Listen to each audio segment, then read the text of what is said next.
We are back for round 4 and I'm your commentator for today, Ismat Myron.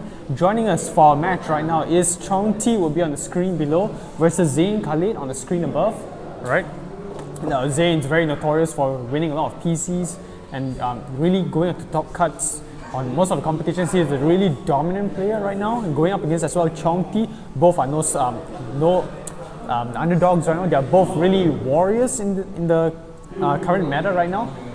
So I can't wait to see what kind of Pokemon or sets that they're gonna bring, right? Yeah, I'm really hyped, like which legendaries to see them bring, what kind of Mega Evolutions for that matter. Alright, now as both players are gonna connect right now, as we've seen in the previous rounds, right? Most of them tend to bring Kyurem, right? Kyogre for that matter, Groudon, Yveltal. I'd like to see what kind of Pokemon that they're gonna bring right here. As we've seen on previous tournaments, even the mid-season showdown, Zain tends to bring really neutral, common Pokemon, but they have some tricks, that makes them a little bit unique, that catches the opponent off guard really easy. So I'd like to see whether that kind of play comes into the current fight right now, right, between him and Chong T. Now both players are trying to connect right now on the infrared right here. As they're going onto the screen, I can't wait to see how they're going to play right now, because both players are really good at predicting what the opponents are going to make. Most of them have not, both of them have not made questionable plays for that matter, so it's like really a battle between David and Goliath right now.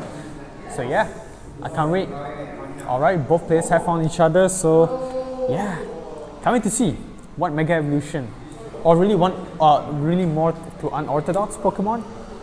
So yeah, alright, both players are connecting right now, both looking at each other, just connecting. I would like to talk more on, what was it?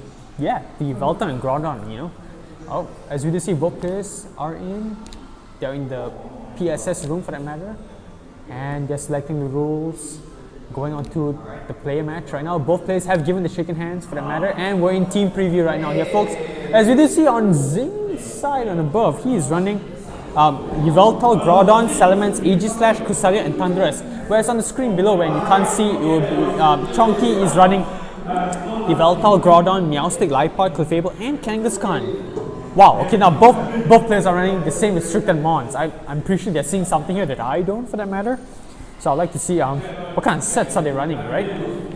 Are they running physical or special for that matter?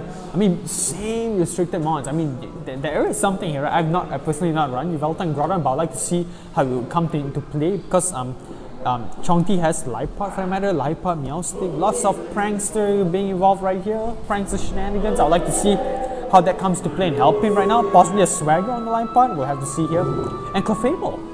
I'm really questioning about the Clefable play right here. Yeah, I'd like to see it get used, and we do see an Aegislash on Zain's slot right here. I mean, Aegislash, it's really prone to fire attacks right now from Primal Groudon, and both of them are running Primal Groudon, right, for that matter. So I don't know whether he's going to bring the Aegislash solely for the Clefable for that matter. And we do see a lot of Thundurus and Cresselia as well, right? Now we've previously seen that the Cresselia that Zain runs is not the same slow Cresselia that we've seen. His Cresselia, as you've seen in the mid-season showdown, the video before, it can outspeed a Smeargle and go for like a safeguard, right, for that matter. But we'll have to see whether is he running the same set right here, or is he gonna tone it down, make it slow, make it really bulky for that matter. As we do see, both players are going onto the game right now, and we do see Yveltal and Liepard lead, double dark lead for Chong T's side right here. Both shiny as well. I like to call it the flying bacon. I just like shiny Yveltal. It's one of my favorite shinies out there. And we do see a Salamence and Thundurus lead on Zain's side right here.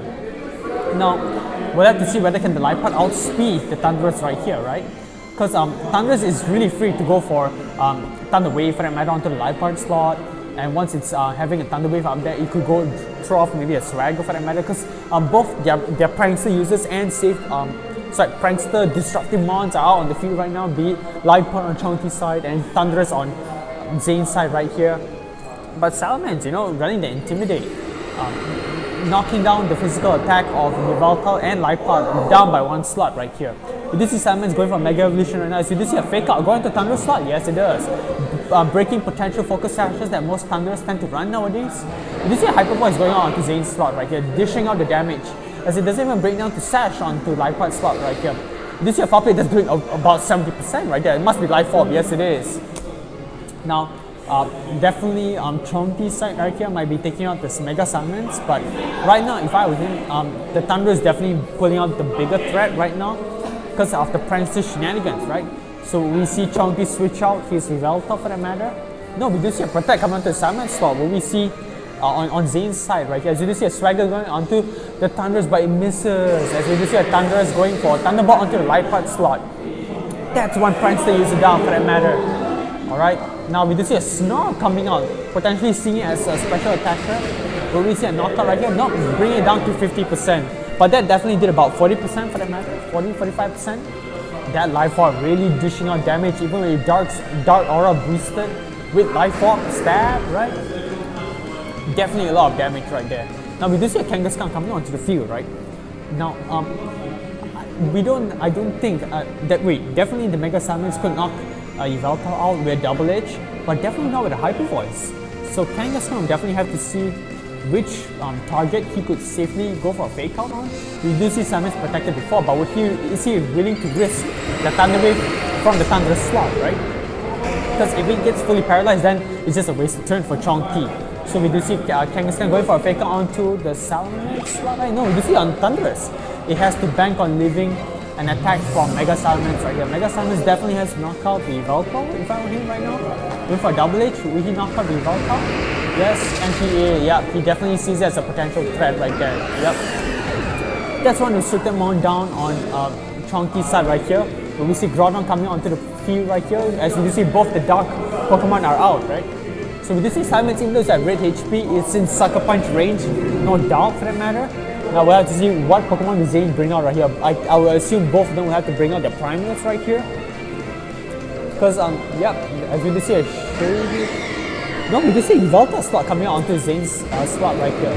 And a Groudon. And it comes down to this. Can Yveltal knock out Mega Kangaskhan for that matter? Because Salamence could Hyper Voice the Groudon for that matter. But it's really looking like a predominant situation for Chong T's side right here. Both his mons are at full health right now. Zain's at Sucker Punch range on his Mega Salamence for that matter. So yeah, it's really looking pretty dire for Chong T, for Zain. But Zain has one Pokemon in the back for that matter. So if he can knock down the Mega Kangaskhan, he's really safe for that matter right now. Yes, we did a Sucker Punch, but it fails. It goes for a Tailwind instead. Wow, really anticipating that the Sucker Punch was definitely coming. You see a Dark Pulse going to the Kangaskhan slot? Yes, as it is. Giving about 60%. Both of them are running Life Orb. Every Yveltal is running Life Orb nowadays. Oh my goodness. Actually, you see Overheat going onto the Yveltal slot. How many percent would that do? It is about 80%. Wow. Wow, I'm really stoked about this because now Kangaskhan has to Sucker Punch one Pokemon. So that comes down to this. Salamence has to definitely Double H the Kangaskhan slot to knock it out. We've seen a special attack onto the Yveltal, so definitely a Snarl is going to come out and definitely knock out Zain's Mega Kangaskhan. So now Zain cannot risk the protect, right? He has to go all out for the attacks, right? Whereas Chong T as well, he can't really... he could protect the Groudon, but as he chose not to, as we just see a Sucker Punch onto the Kangaskhan slot. Because you definitely outspeed after the Tailwind, right? Now will Life Orb pick it out? No, it doesn't. So we do see a Double Edge coming out here. No, we do see a Hyper Voice. Right? Not risking the Double Edge recall right here. As we do see an Overheat. I think there must be a fully special attack variant right here, right? Unless he has no way of hitting the flying types that he has. We do see Yveltal going down right here. Will we see Zain bring out his Groudon right here? Most likely here, folks. Most likely. And yes, we do see an Omega. Must be Omega Ruby, right? Yes, definitely we do see a Groudon coming on the field. Now this Groudon on Chong T's side is going up against Groudon and Salamence. If he has a ground type attack, now is the time to use it. But that definitely won't hit Mega Salamence, right? Because Salamence is flying. Even though it's at red HP right here, right folks? And the Groudon on Chong T's side is at the yellow range. It's definitely Hyper Voice KO range right here. He can't stall out the Tailwind because regardless it's going to be faster even in Tailwind. We do see both players have shaken hands. The Hyper Voice definitely plays out the KO on Groudon's side, and that is game 3. Really quick for that matter, right? Really quick game 3. As we do see Zain takes a predominant lead on game 2, right? Game 3 for that matter, right here. Yeah, really solid win from the Salamence, risking, how do you say, that survival, right, from the Double Edge. the double edge recoil for that matter. But yeah, really fast game for that matter. I wasn't anticipating it. Both running same restricted mons for that matter, be it Yveltal and Groudon. But yeah, I wish it would have. I'm guessing that the Groudon and Chonky side just didn't have any way to hit the flying types, because if it had Rock Slide, right, he could easily go for Rock Slide and pick up the double KO and risking the one-on-one against the Groudon, but Zain didn't let it go into that situation for that matter, right? So yeah, that's it for Game 3. I'm looking forward towards Game 4 right now. We'll see you all later for Round 4.